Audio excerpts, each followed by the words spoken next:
So then, with as much surrounding factor as I can safely, reasonably include without perfectionism getting involved, while also trying to be mindful of how we have this dialogue, I do not see the point in fake claiming. All of the factor I needed to include before I could just say my opinion and feel like I was doing it justice. But I really don't. I don't think it's a healthy behaviour. I think that it is damaging to people within the community. I think that it perpetuates misinformation to people outside the community. And I think that a lot of the time it's really rooted in a lot of clinical shame-based narratives that are quite anti-healing, and do not have a high degree of plural competency in the places that they're coming from. Because one main point is that people will say these are not behaviours that we see in clinical practice. But what you see in clinical practice is somebody usually in a high degree of distress, with the brain sort of with it's closing down so that it has protective functions active, and you're going to not see a lot because that's the point. It's like held tight, it's like it's kind of zipping up the suit of armor in those situations. So when somebody is relaxed, like on social media, in their own home, you're going to see a very different presentation. It doesn't mean that presentation is wrong. That just means that you're going to be able to see a looser presentation, the same way that when we feel safe with somebody, you're going to see us able to be more authentic, more genuine. You're going to see like more frequent, looser switches. It's like the handbrake gets removed. And a lot of what you see in empowered plurality with a lot of therapeutic goals that are reasonable and achievable is stuff that oftentimes gets fake claimed.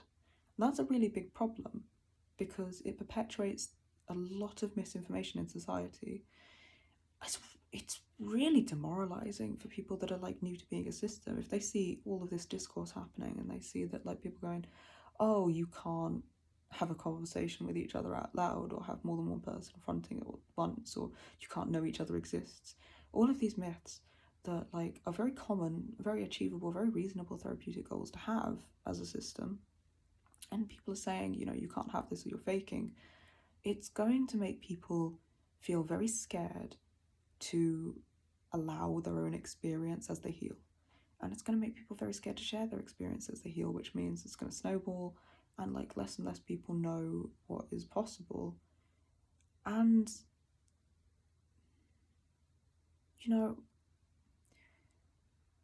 what you see as healthy behaviors, say for somebody who's autistic, when they have built internal safety and they don't mask and they don't put themselves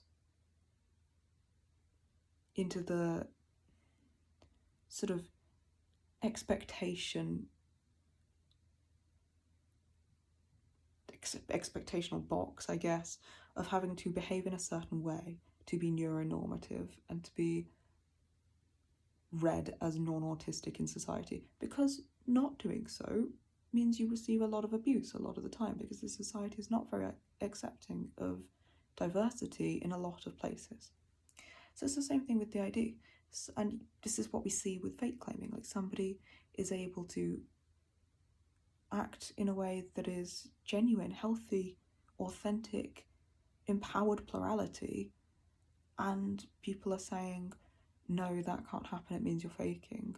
Because a lot of the time, the same as like with neuronormative models in society, that anyone that steps outside of them is criticized, and that makes it scary for people to like show their genuine experience or even experience it behind closed doors. You get the same thing with a lot of singlet normative narratives, where people have this idea of what healing should look like the idea of final fusion being the only goal. This is all coming from the idea that there is one right way to be. There is a normal, and we should be aiming for that. But people, I think, are starting to understand more and more that normal for one person is not normal for another, and that's healthy diversity within society. So the more this happens, the more the idea of what's healthy and normal can expand to include what's healthy and normal for different communities of people. That includes what's healthy and normal for someone who's plural looks very different from what's healthy and normal for somebody that's a singlet. And that's not something we should particularly be aspiring to if that's not what's authentic and genuine for our brains. To sort of like act that way is really self-abandonment and suppression, and is continuing to perpetuate a lot of the abandonment and rejection and the traumas we've faced. So, we don't do that. What we do is what's right for us, it's what's normal for us. And what we show in our videos is what's authentic. It's the way that we respond. If anything, it's like still toned down a little bit, because as much as we work on not feeling observed by a camera, there's still that little bit there, although we manage thoughts and try not to let it interfere with the way we are. So if we feel safe around someone, you'll see a lot more of us being a system. It's toned down when the camera's on us, because what's normal and healthy for us as a system looks different. The same as what's healthy and normal for me as an autistic person looks different from what society says is normal.